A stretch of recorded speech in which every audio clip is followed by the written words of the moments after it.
C'est sa seconde visite à l'Élysée en 2 ans. Le fondateur et dirigeant de Facebook était aujourd'hui à Paris, rencontre avec le président de la République pour évoquer plusieurs dossiers polémiques. Mark Zuckerberg, qui a accepté de nous accorder sa toute première interview télévisée en France. Avant de retrouver les premiers extraits de cet entretien, quels sont les enjeux de cette incroyable puissance qu'il a créée, un réseau social planétaire, Facebook, et sa gestion des données personnelles de plus de 2,2 milliards de personnes. Comment contenir les propos haineux, les fake news qu'il véhicule parfois? Des questions et des chiffres impressionnants avec Julien Duponchel et Charline de Bellefontaine. Facebook, au centre de tous les regards. L'un des fondateurs du réseau social, Chris Hughes, ici à droite, dénonce hier avec des mots chocs le système Facebook et la toute-puissance de Mark Zuckerberg. L'aspect le plus problématique du pouvoir de Facebook est le contrôle qu'il donne à Mark sur la capacité de surveiller, d'organiser et même de censurer les discussions de 2 milliards de personnes.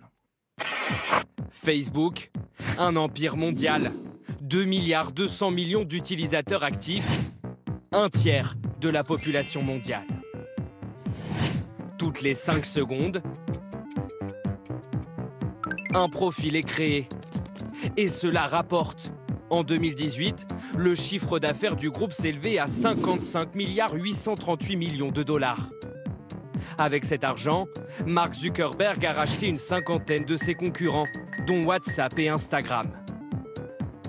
La superpuissance collecte des milliards de données d'utilisateurs, pas toujours bien protégées.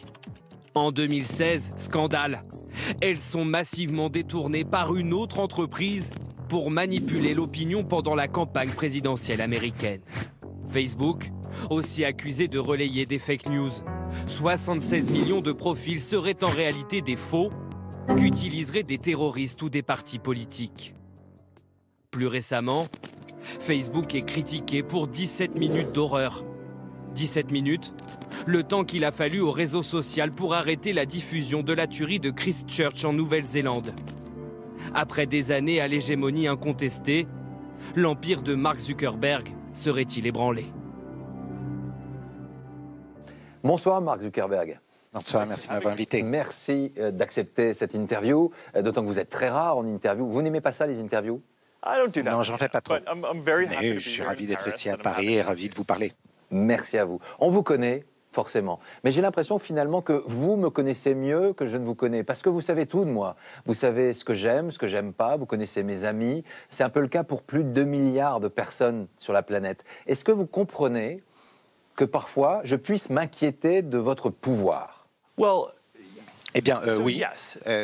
Ces dernières années, nous avons dû vraiment nous focaliser sur un certain nombre de questions sociales d'importance. Par exemple, le fait de permettre à chacun de s'exprimer, mais également faire en sorte de protéger les gens, d'empêcher des gouvernements étrangers de s'immiscer dans des élections et d'être en partenariat avec des gouvernements pour ce faire.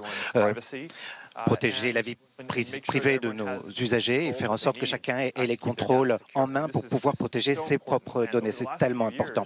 Et ces dernières années, on s'est rendu compte qu'on devait mettre en place des systèmes pour être beaucoup plus proactifs, pour aller chercher les mauvais acteurs, pour empêcher qu'ils utilisent les données des gens. Lorsque vous avez lancé Facebook, vous rêviez finalement d'un grand village global entre amis. Le problème, c'est que l'homme a peut-être aussi un peu détourné cela, avec sur vos pages des propos haineux qui sont véhiculés chaque jour, des millions et des millions parfois de propos haineux qui sont véhiculés à travers le monde. Vous vous sentez responsable de ces propos qui sont tenus sur votre support? Oui, et nous avons une responsabilité, c'est-à-dire faire en sorte que ces messages de haine ne soient pas sur nos plateformes. De mon point de vue, il faut qu'il y ait de nouvelles règles, de nouveaux règlements pour l'Internet qui spécifient les responsabilités des entreprises d'une part et les responsabilités des gouvernements. Si nous étions en train d'écrire les règles d'Internet sur une page blanche, je ne pense pas que les gens aient envie d'avoir tant de règles sur les élections, sur l'élection qui soient décidées par des entreprises privées seules. Nous avons une démocratie, ça marche, la démocratie, et c'est pour ça que nous voulons travailler avec l'équipe du président Macron et collaborer.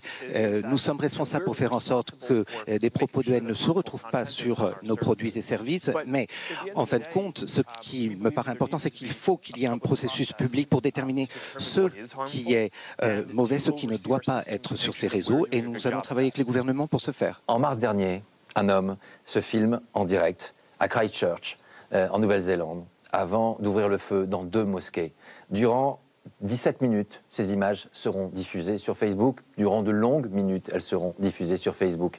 D'abord, au-delà de tout, est-ce que vous vous sentez responsable du fait que ces images ont été véhiculées sur votre plateforme? Cet attentat terroriste est une horreur. Et quand je réfléchis à la façon dont nous avons géré la situation et ce que nous pourrions faire mieux que nous ne l'avons fait, il y a un certain nombre de changements de nos politiques qui pourraient nous aider à la fois à empêcher que des gens fassent ces lives, si on sait que, par exemple qu'ils ont déjà commis des crimes, faire en sorte que ces contenus ne puissent pas se répandre. En 24 heures après l'attentat, nous avons fait disparaître 1,2 million de copies que les gens essayaient de partager entre eux. Mais elles ont été partagées sur d'autres sites, sur d'autres réseaux. Les gens essayaient effectivement, mais on a bloqué 1,2 million de partages ou de copies, si vous voulez, que les gens essayaient de partager les uns avec les autres, avant même que les gens ne puissent les voir, parce que nous avions identifié cette vidéo. Qu'est-ce qui fait que vous, Facebook, décidez que ça, c'est pas bien, ça, c'est effectivement hors limite? Elle est où la limite? Imaginez le pouvoir que vous avez face à cela, de choisir que ça, c'est la réalité, pourquoi pas, et ça, non, c'est hors de la réalité. C'est bien la raison de ma présence à Paris, pour discuter de tout cela avec le président et son gouvernement. Quelles seront les nouvelles réglementations qu'on pourrait mettre en place? Parce que je ne crois pas qu'une entreprise privée ait le droit seule de prendre ce genre de décision. Et même dans les pays où il n'y aura pas de cadre réglementaire, comme celui qu'il y aura en France, nous mettons quand même en place un certain nombre de mesures pour avoir des bureaux de supervision, disons, pour que si vous faites partie de cette communauté et que vous pensez par exemple qu'on a enlevé une de vos vidéos et qu'elle aurait dû rester, vous puissiez faire appel. Et si le bureau, ce conseil de supervision passe une décision en votre faveur, eh bien cette décision soit contraignante. Peu importe ce que j'en pense moi, ce qu'en pense la direction de Facebook. Si le comité ou le conseil a dit que c'était bon, eh bien ce sera bon. Donc voilà, on va continuer à travailler dans ce sens-là parce que je suis complètement d'accord avec vous. Nous avons une responsabilité immense, à savoir faire en sorte que ces contenus dangereux ne soient pas sur nos plateformes, mais dans le même temps, je ne pense pas que la définition de ce qui est dangereux puisse être faite par une seule entreprise. Merci Mark Zuckerberg. Merci à vous. Voilà pour ces premiers extraits de l'entretien de Mark Zuckerberg enregistré il y a 2 heures au cœur de Paris. Vous pourrez retrouver l'intégralité de cette interview sur France Info, Canal 27, mais également sur le site internet de la chaîne. D'autres dirigeants mondiaux comme lui, tout aussi influents et tout aussi puissants, ont quant à eux des rêves de conquête spatiale. Vous connaissez leurs noms, Elon Musk, Richard Branson ou encore Jeff Bezos. L'homme le plus riche du monde et PDG d'Amazon a présenté il y a quelques heures à Washington son nouveau projet, Blue Moon, afin de se rendre sur la Lune avant 2024. Agnès Varamian, Thomas Donzel. C'est l'homme le plus riche du monde. Jeff Bezos, le fondateur d'Amazon, qui dévoile un projet fou. Blue Moon, un véhicule futuriste pour aller et venir sur la Lune. Il est temps de retourner sur la Lune et cette fois pour y rester. Jeff Bezos veut coloniser la Lune et exploiter ses ressources, notamment l'eau qui s'y trouve. Il a dépensé 3 milliards de dollars dans ce projet. 3 milliards aussi pour aider les sans-abri américains. Sa fortune est de 150 milliards de dollars. Le premier à avoir investi dans la conquête de l'espace est le Britannique Richard Branson. Le fondateur de Virgin Galactic veut proposer du tourisme spatial. Dans 20 ans, le prix sera descendu. Bon, ça restera cher, mais ce sera autour de 25 000 €. Un projet de 600 millions de dollars financé par les sociétés de Richard Branson. L'espace, la passion des milliardaires Elon Musk, 47 ans, a investi dans SpaceX 100 millions de dollars. Sa fortune personnelle est estimée à 5 milliards. En Amérique, 190 ultra-riches se sont engagés à faire don de plus de 50% de leur fortune, dont Bill et Melinda Gates. C'était notre premier voyage en Afrique, en vacances. On marchait sur la plage et on s'est promis qu'on rendrait à la société la majorité de ce qu'on avait gagné avec Microsoft. La fondation Gates a un budget qui dépasse celui de l'Organisation mondiale de la santé.